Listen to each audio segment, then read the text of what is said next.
A paz do Senhor Jesus, estamos iniciando mais um Instantes Finais, a sua aula de profecia e de escatologia bíblica no seu lar.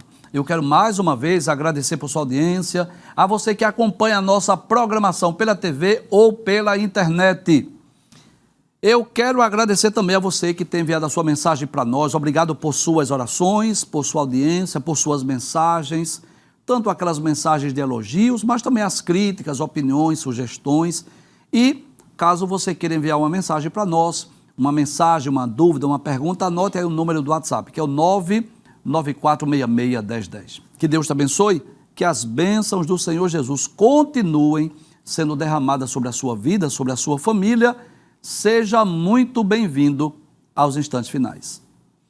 Se você está acompanhando diariamente o nosso programa, você sabe que nós estamos estudando sobre a atualidade da mensagem dos profetas maiores, ou seja, embora que esses profetas, Isaías, Jeremias, Ezequiel, Daniel, tenham profetizado para o povo da sua geração, para os seus contemporâneos, mas muito da sua mensagem também se aplica ou aplica-se aos nossos dias. Nós estamos selecionando alguns textos e trazendo aqui uma contextualização.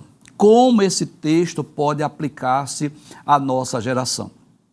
Então estamos estudando Isaías, que é o primeiro dos profetas denominados de profetas maiores. Já estudamos diversos programas, né? Por exemplo, nós estudamos uma profecia contra a Babilônia, falando sobre o dia do Senhor. Estudamos também sobre a volta de Israel para a sua terra e estudamos também sobre uma profecia acerca da grande tribulação, o Senhor vai castigar o mundo. Hoje nós estaremos estudando sobre o seguinte tema, profecia contra o povo de Judá. Mas antes de eu explicar essa profecia, que está no capítulo de número 30, eu gostaria de dizer que Isaías é uma espécie de um profeta internacional. Inclusive, nós já dissemos isso no programa anterior, né? Que além de profetizar para Israel e para Judá, ele profetizou também contra a Síria, contra a Babilônia, contra o Egito, os edomitas, os etíopes, enfim, várias nações que também receberam profecias dadas por Deus através de Isaías. Por isso que ele é chamado de um profeta assim internacional. Agora, claro que o público-alvo da sua mensagem foi principalmente o povo de Judá, o povo de Jerusalém. E hoje nós estudaremos alguns versículos no capítulo 30, onde ele repreende o povo de Judá por dois pecados principais. O primeiro é tomar decisão sem consultar ao Senhor. Tendo um profeta lá, mas eles tomaram decisões, como por exemplo, ir buscar ajuda no Egito contra a Síria, e Deus os repreendeu por isso. Mas pior do que isso, eles estavam também desprezando, rejeitando a palavra de Deus. Olha que esta profecia hoje, pode anotar o que eu estou dizendo, Deus vai falar com crentes e não crentes.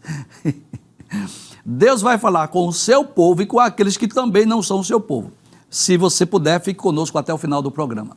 Vamos ler a introdução da nossa aula? Nós dizemos assim, que no capítulo 30 do livro do profeta Isaías, né, nós vamos perceber que este capítulo, na verdade, ele tem 33 versículos. Nós não vamos ler todo o capítulo 30, nós selecionamos alguns versículos, mas que neste capítulo Deus se utiliza de Isaías para denunciar os pecados de Judá. Primeiro, pelo fato de o povo judeu fazer uma aliança com o Egito para se proteger da Síria. Olha, veja o absurdo. Primeiro, eles estavam temendo o ataque da Síria, foram procurar ajuda no Egito sem consultar a Deus. Mesmo tendo Deus Todo-Poderoso para guardá-los, livrá-los e protegê-los, foram buscar ajuda no Egito sem consultar ao Senhor. Vamos falar sobre isso hoje. Quando o crente, o povo de Deus, toma a iniciativa sem procurar saber qual é a vontade de Deus. Então, primeiro, pelo fato de ir buscar ajuda na Síria e também pelo fato do desprezo às profecias desprezando as verdadeiras, as autênticas profecias, querendo ouvir apenas coisas agradáveis. Olha, isso é um reflexo da nossa geração hoje. Assim, não querendo mais ouvir falar dos mandamentos divinos. Olha, Deus vai falar hoje, eu não tenho dúvida disso. Isso é um texto que vai ser aplicado à nossa geração. A nossa geração é essa, que quer ouvir apenas palavras agradáveis, não quer ouvir falar de mandamentos. Dessa forma, por intermédio de Isaías, Deus repreendeu o povo judeu por depositar sua confiança em outra nação, ou seja, no Egito, em vez de confiar no Senhor e, como se não bastasse, pelo desprezo aos mandamentos do Senhor, como nós veremos a seguir.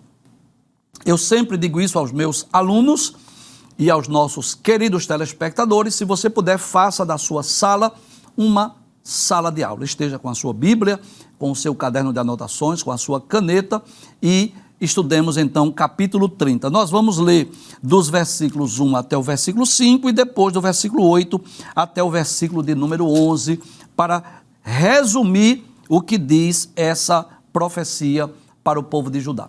Vejamos o que diz o capítulo 30, versículo 1. Deus diz assim: ai dos filhos rebeldes, diz o Senhor. Quem são, professor, esses filhos rebeldes? É o povo de Judá, o povo de Jerusalém.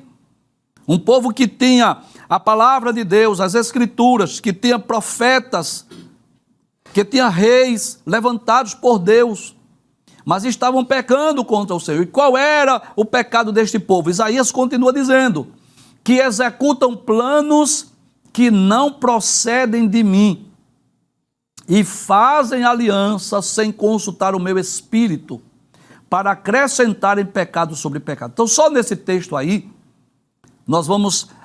eu vou pedir para deixar esse texto aberto aí, para a gente fazer uma análise só do versículo 1. Primeiro, Deus vai chamar o povo judeu de quê? De filhos rebeldes. Vai falar da sua rebelião, da sua rebeldia, da sua desobediência. Quem está falando é Deus, não é Isaías, diz o Senhor. E por quê?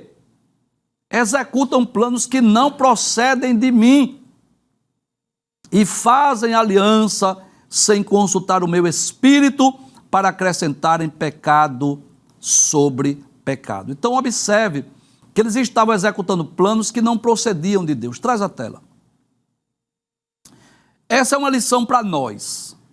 Esse texto pode ser aplicado para cada um de nós, sobre o perigo de nós tomarmos decisões sem consultar ao Senhor, sem procurar saber qual é a vontade de Deus.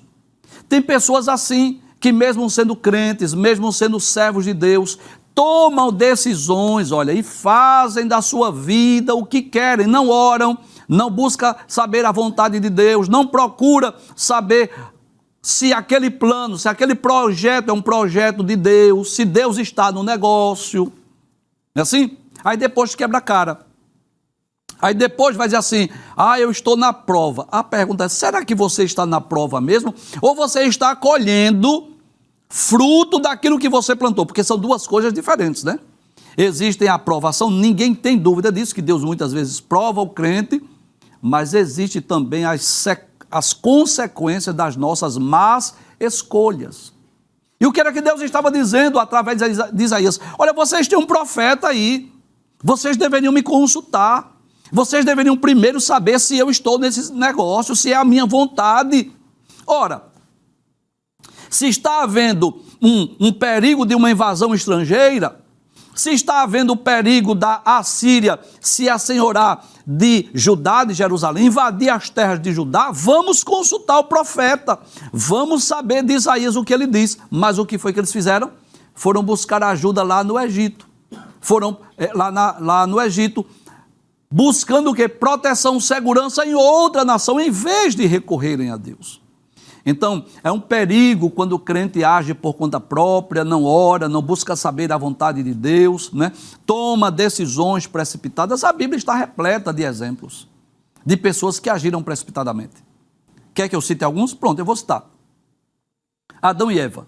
Veja que atitude precipitada. Deus disse: não coma do fruto, porque se comer você morre. Eva comeu do fruto, deu a Adão e ele comeu. Quando, na verdade, era para consultar ao Senhor. Olha, Deus, tu disseste que se comer o fruto morre. Agora chegou aqui uma serpente dizendo que a gente não morre. Dizendo que a gente vai ficar ainda mais sábio ainda, a gente vai ser como tu. Me explica isso aí, sim ou não? Mas o que foi que eles fizeram? Se precipitaram, comeram do fruto que Deus havia proibido. Quer que eu dê outro exemplo? Pronto, eu vou dar outro exemplo. Arão. Quando Moisés estava lá no cume do monte, recebendo as tábuas da lei, recebendo a lei do Senhor, o povo pressionou Arão. Olha, ninguém sabe o que ocorreu com Moisés. Vamos fazer deuses para que vá diante de nós. E o que era que Arão deveria ter feito? Entrar na tenda, consultar a Deus, orar a Deus, procurar saber qual é a vontade de Deus. Sim ou não? Sim. O que foi que Arão fez? Arão pegou os pendentes das mulheres, fez um burril, fez um bezerro e disse: esses são os deuses que te tiraram do Egito. Quer que eu dê outro exemplo de precipitação? Abraão. Deus disse que iria lhe dar um filho, aí chega Sara, Sarai ainda, o nome dela ainda era Sarai, Deus ainda não havia mudado, né? Aí diz assim: olha, já que eu estou velha, eu não sou mãe, não posso lhe dar um filho, está aqui a minha escrava, está aqui Agar, a minha serva. E em vez de Abraão entrar na tenda para orar, consultar a Deus, entrou na tenda para possuir Agar. Ainda hoje o povo de Israel enfrenta problemas por causa da descendência de Ismael. Você sabe disso. Então é um perigo quando o crente toma decisões, iniciativas, sem saber qual é a vontade de Deus, sem consultar ao Senhor. Permita dizer isso. É com muito respeito que eu vou dizer isso. Muito respeito. Se você vivenciou essa experiência ou conhece alguém, por favor, não me interprete mal. Mas estamos vivendo naquela época que os brasileiros parece que quer todo mundo ir para Portugal. Já percebeu isso? Não porque fulano foi, está muito bem, está ganhando dinheiro e está ganhando em euro e lá é muito bom e tal. Aí às vezes o crente arruma as malas, quer ir embora para Portugal. Aí a pergunta é: já orou? Já perguntou a Deus se Deus está nesse negócio? Será que essa é a vontade de Deus? Porque se Deus não tiver, vai dar errado.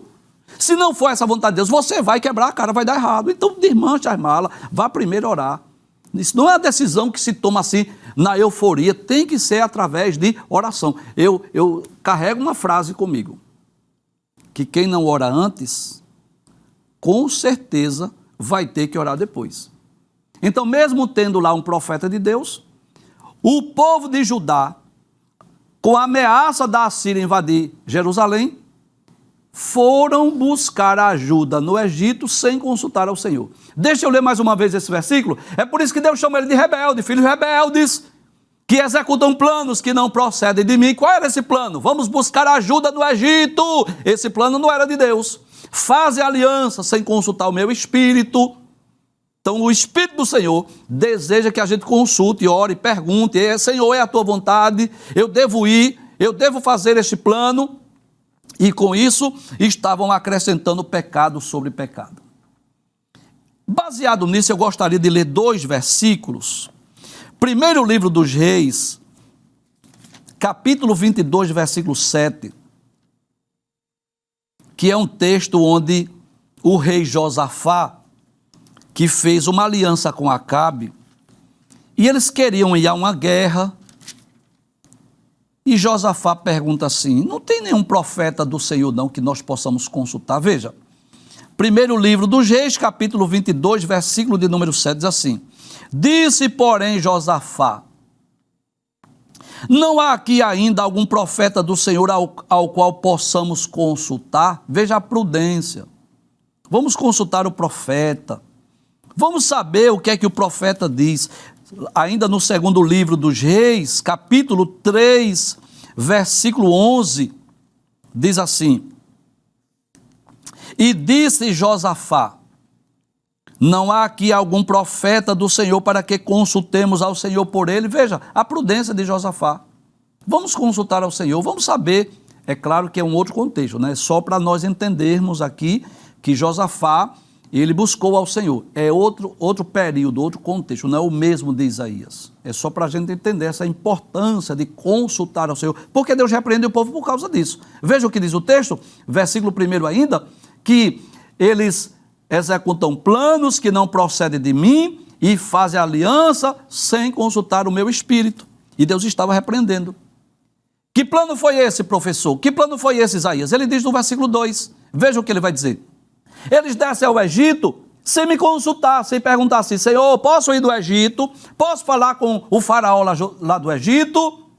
Buscando refúgio em Faraó e abrigo à sombra do Egito. É claro que nós, seres humanos, falhos, finitos, podemos precisar da ajuda de alguém, claro.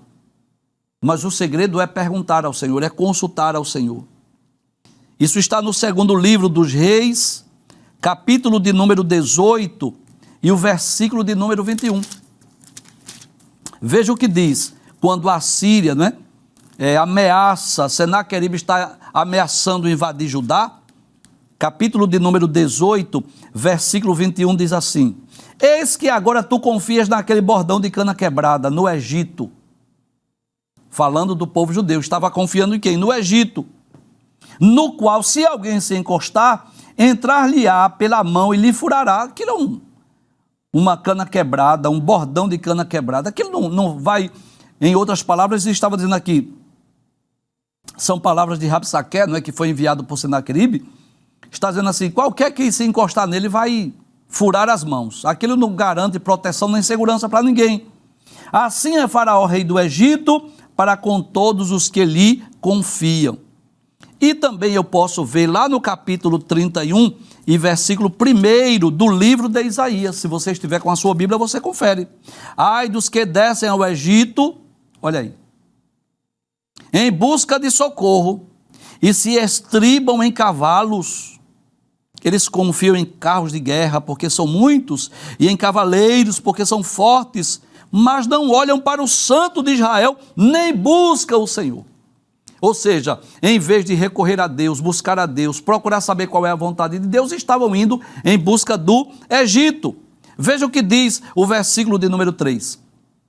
Deus vai explicar o que é que vai acontecer com quem busca ajuda ou auxílio no Egito.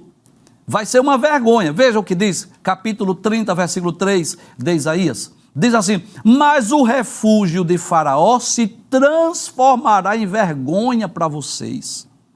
Ou seja, se vocês estão pensando que o Faraó, que o Egito vai socorrer vocês, muito pelo contrário, vai ser vergonha para vocês.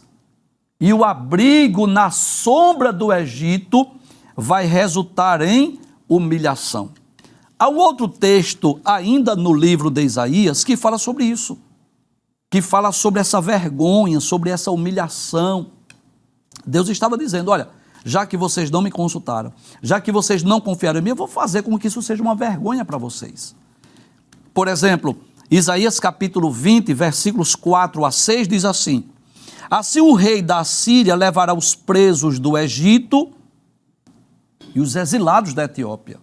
Então, o próprio rei da Síria vai levar os egípcios também escravos, tanto moços como velhos, despidos e descalços, e com as nádegas descobertas para a vergonha do Egito. Deus estava dizendo assim, não adianta vocês confiarem no Egito, não. Eles também serão levados pela Síria. Então os israelitas ficarão apavorados. Por quê, professor? Ora, eles estavam confiando no Egito, e o Egito também foi invadido pela Assíria, que era o grande império da época. Ou seja, estava confiando em quem não podia oferecer segurança ou confiança.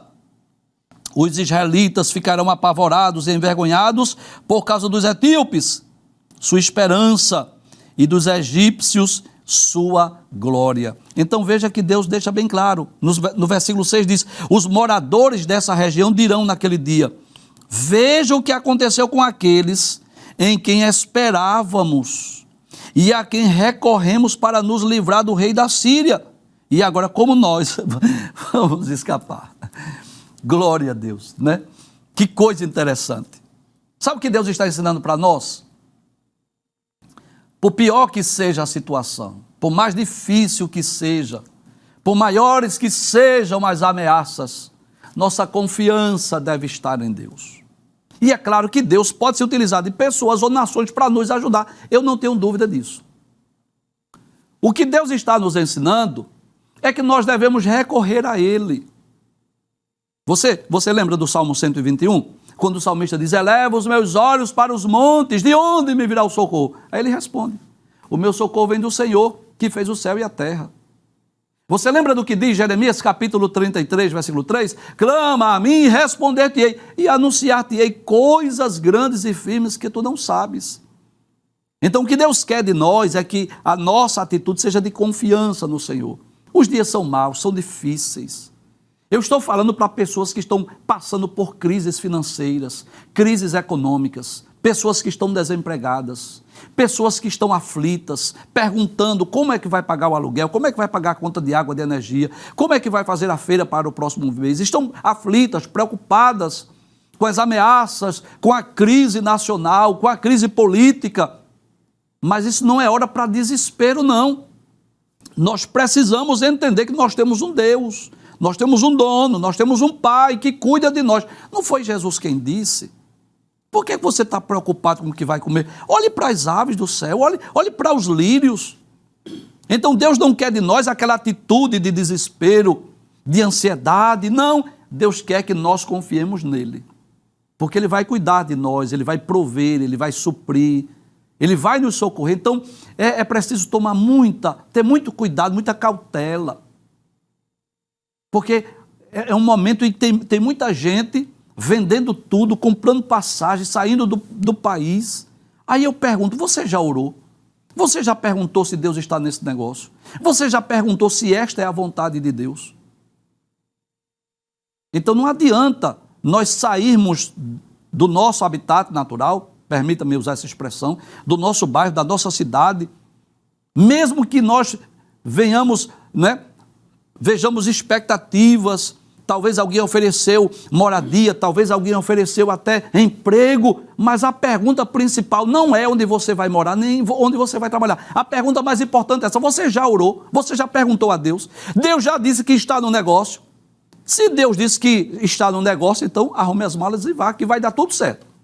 Agora, não se precipite, não saia da nação, não saia do país, não saia da sua cidade, sem que esta seja a vontade de Deus, sem antes consultar ao Senhor.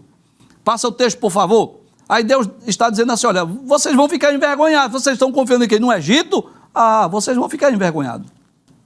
Olha que Deus tremendo. Deus diz até a localização dos príncipes, dos embaixadores. Aí Deus se utiliza de Isaías para dizer assim, porque os príncipes de Judá já estão em Zoan, e os seus embaixadores já chegaram em Ranes. Ou seja, já estão a caminho do Egito, já estão lá. Quem? Os príncipes, os embaixadores. Estão indo lá em busca de ajuda, em busca de socorro, em busca de abrigo, em busca de proteção. Deus diz até a localização. Que coisa interessante, né? Numa época que não tinha GPS, numa época que não tinha drone, mas o profeta diz assim, eu já sei onde eles estão. Eu já sei onde estão os príncipes, eu já sei onde estão os embaixadores, estão lá a caminho lá do Egito para pedir ajuda. E a pergunta é, o que é que vai acontecer com esse povo que mandou embaixadores, que mandou os príncipes fazer aliança com o Egito, sem consultar a Deus, sem saber que é a vontade de Deus? Deus repete mais uma vez, vão ficar envergonhados. Veja o que diz o versículo de número 5, Deus diz assim, mas todos ficarão envergonhados por causa de um povo que não os ajudará em nada. Sabe o que Deus está dizendo? O Egito, Faraó, não vai ajudar em nada, que não servirá nem de ajuda, nem de proveito, porém de vergonha e vexame. É isso que acontece quando nós saímos da direção de Deus. Quando nós tomamos decisões precipitadas. Quando nós saímos para buscar ajuda em quem não devemos, sem antes consultar a Deus. Veja o que diz Jeremias, capítulo 2, versículos 36 e 37.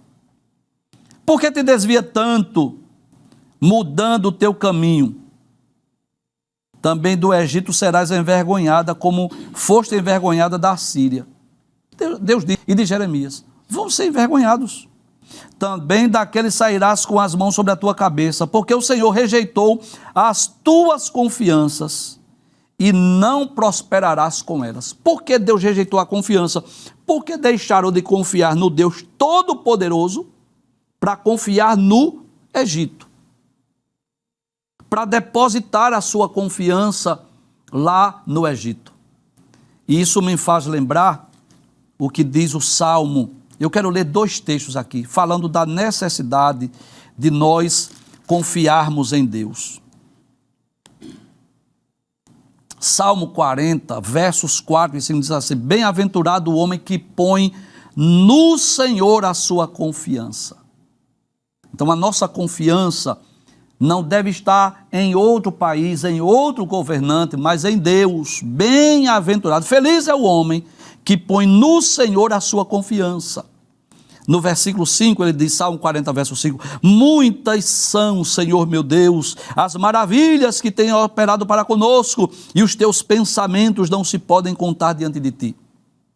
Eu quisera anunciá-los e manifestá-los, mas são mais do que se podem contar. Você já deve ter lido o livro de Jó, e você sabe que o livro de Jó é um livro cheio de acusações, não é? Cheio de acusações. Os amigos de Jó, Elifaz, Bildade, Zofar, Eliú, ao ver aquela situação caótica de Jó, eles começaram a acusar Jó de pecado, não é? Você sabe disso. Mas tem umas palavras de Elifaz muito sábias, que está em Jó capítulo 5, versículo 8. Versículos 8 até o versículo de número 12. Veja que palavras sábias ele faz. Eles vão ver Jó, condoer-se com Jó, e chega lá, passa 7 dias sem dizer nada, nenhuma palavra. O que é que a gente vai dizer? Não tinha o que dizer, porque Jó era o homem mais rico do Oriente, estava naquela situação difícil. Mas veja o que ele faz de Jó capítulo 5, versículo 8. Mas quanto a mim, eu buscaria a Deus, e a Ele dirigiria a minha fala. Como que ele diz assim, Jó, se você está nessa situação deplorável, perdeu seus bens, perdeu seus filhos, perdeu a sua saúde, se eu tivesse você, sabe o que eu faria? Eu buscaria a Deus. A Ele eu dirigiria a minha fala. É isso que Deus quer de nós. As tempestades vêm o medo muitas vezes, o desespero que quer invadir a nossa casa, a nossa mente, a nossa família, nesses dias difíceis que estamos vivendo, mas sabe o que Deus quer de nós? Que nós depositemos nele a nossa confiança. Deus não quer que a gente arrume as malas, vamos mudar, vamos embora. Não, não é, peraí, já orou? Vamos primeiro orar, vamos saber primeiro qual é a vontade de Deus, vamos fazer feito Josafá. Tem aqui algum profeta do Senhor? Claro, cuidado também com as profecias. Estamos falando aqui do contexto do Antigo Testamento, mas Deus fala de várias formas. Deus tem suas formas de falar, não é? Não temos mais o ministério profético como no Antigo Testamento, mas tem os servos de Deus que são usados em profecia. Deus fala através de sonhos, Deus fala através de circunstâncias, não é assim? Aí ele faz assim, quanto a mim, eu buscaria a Deus e a Ele dirigiria a minha fala. Jó não pergunta, mas se Jó perguntasse, por que eu faria isso? Por que eu dirigiria a minha fala? Aí ele diria assim, ele faz coisas tão grandiosas que não se podem esquadrinhar. Não dá para imaginar, pensar. Tantas maravilhas que não se pode contar. Deus faz maravilhas que não dá para contar, são muitas. Ele dá chuva sobre a terra, envia água sobre os campos, para pôr os abatidos no lugar alto e para que os enlutados se exaltem na sua salvação. Ele aniquila as imaginações dos astutos, para que as suas mãos não possam levar coisa alguma a efeito. Ele apanha os sábios na sua própria astúcia, e o conselho dos perversos se precipita. Eles de dia encontram as trevas, e ao meio-dia andam como de noite as apalpadelas. Mas ao necessitado, livra da espada da sua boca e da mão do forte. Olha que palavra ele diz aqui a Jó. Que Deus livra o necessitado da espada da sua boca e da mão do forte. Assim a esperança para o pobre e a iniquidade tapa a sua própria boca. Então, era isso que Deus queria do povo de Judá. em vez de saírem em busca do Egito, de Faraó, primeiro ore, consulte o Espírito do Senhor, pergunte a Deus, não é assim?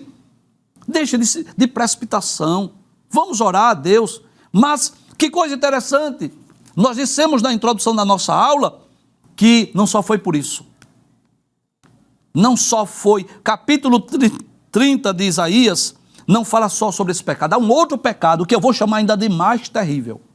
Veja o que diz a partir do versículo 8. Olha que texto maravilhoso. Você que é aluno desta aula, você sabe disso, eu falo disso com muita frequência. Que os livros, as mensagens dos profetas foram preservadas porque Deus queria alcançar as gerações futuras. Veja o que Deus diz a Isaías. Agora vai e escreva isso numa tabuinha diante deles. Escrevam no livro. Veja, isso não foi vontade de Isaías, foi Deus dizendo, escrevam no livro. Para quê? Qual o objetivo? Aí Deus diz, para que fique registrado para os dias vindouros, para sempre, perpetuamente. É o poder da palavra de Deus. Eu digo isso com frequência, que essas palavras, essas profecias foram escritas, preservadas, traduzidas, canonizadas, inclusas no cânon, chegou na nossa mão. Por quê? Deus não queria falar só para a geração dos dias de Isaías. Deus queria falar para nós. Aquela experiência do povo de Israel, Deus queria também compartilhar conosco. Eu vou ler mais uma vez esse texto maravilhoso. Veja o que a palavra de Deus diz, capítulo 30, versículo 8. Agora vá e escreva isso numa tabuinha diante deles. Escrevam no livro, escreve a Isaías. Mas para que, Deus? Para que fique registrado para os dias vindouros, para sempre, perpetuamente. Deus estava dizendo assim, eu não quero falar só para essa geração, eu quero falar para as gerações futuras, eu não quero falar só para o povo judeu, eu quero falar para o mundo inteiro, onde esta palavra, onde este livro de Isaías é traduzido, onde ele é pregado, ensinado, Deus estará falando às gerações futuras. Mas o que é, Deus, de tão importante que tu queres falar com as gerações futuras? Veja o que diz o versículo 9. Deus diz assim, porque este povo é um povo rebelde, não é? É lamentável dizer isso, que Deus está falando com o povo judeu. São filhos mentirosos, filhos que não querem ouvir a lei do Senhor. Olha, veja os adjetivos. São rebeldes, são mentirosos e não querem ouvir a lei do Senhor. 3 pecados do povo de Judá. O pecado da rebelião, o pecado da mentira e o pecado de não querer ouvir a lei do Senhor. Isso me faz lembrar o que está em Isaías capítulo 1, versículo 4. Se você estiver com a sua Bíblia, veja o que diz o capítulo 1 e o versículo 4 do livro de Isaías. Diz assim, ai desta nação pecadora. Veja, quem era essa nação? Judá, Jerusalém. Deste povo carregado de iniquidade, são descendência de malfeitores, filhos que praticam o mal, rejeitaram o Senhor, desprezaram o Santo de Israel, voltaram para trás. Deus faz aqui 7 declarações aqui acerca do povo judeu. Nação pecadora, carregado de iniquidade, descendência de malfeitores, filhos que praticam mal, rejeitaram o Senhor, desprezaram o Santo de Israel, voltaram para trás. E agora no capítulo 30, versículo 9, Deus diz que eles são rebeldes, são mentirosos, não querem ouvir a lei do Senhor. Aí a pergunta que eu vou fazer a Isaías é essa, ô Isaías, já que eles não querem ouvir a lei do Senhor, por favor, me explica aí, o que é que eles querem ouvir? Já que estão rejeitando e desprezando a palavra do Senhor, o que é que eles querem ouvir, Isaías? Aí ele explica, ele responde no versículo de número 10, veja o que ele vai responder. Eles dizem aos videntes, quem são os videntes? São os profetas que tinham visões de Deus. Eles dizem o que, Isaías? Não tenham mais visões. Eles dizem aos profetas, não profetizem para nós o que é reto. Digam-nos coisas agradáveis. Profetizem ilusões. Como que diz assim? Eu quero que vocês digam coisas agradáveis, mesmo que sejam ilusões. permita dizer isso, viu? Está assim, olha, de profetas assim, ó, de videntes assim, que desprezam a Bíblia, desprezam a palavra de Deus, desprezam a lei do Senhor, é só profetizando bênção, é profetizando vitória. Você vai para os cultos lá, para aquelas reuniões, 7 dias na semana. Pode perceber isso. É 7 dias a mesma tecla. Ser rico, ser próspero, prosperar, ser abençoado, desde que você leve a oferta, né? É assim, lá é assim. Aí não tem nenhuma preocupação em ensinar a Bíblia, ensinar a palavra de Deus, em falar de santidade, falar de comunhão com Deus, falar de oração, falar em vida espiritual, falar em abandono do pecado. Não. É só prosperidade. Essa é uma característica dessa sociedade que também era uma característica do povo judeu. Eles estavam desprezando a palavra de Deus, rejeitando a palavra de Deus. Eles só querem ouvir aquelas mensagens que massageiam o ego, mensagem de autoajuda, mesmo que sejam mentirosas e ilusões. Tem profetas assim hoje. Os profetas do Pix, que ficam aí nas redes sociais, querendo que você faça lá um pacto, você faça um Pix, que ele vai orar por você. Aí só bênção, só vitória, só prosperidade, só riqueza. Por favor, deixa eu ler mais uma vez esse versículo 10. O que é que está dizendo o povo de Judá nos dias de Isaías?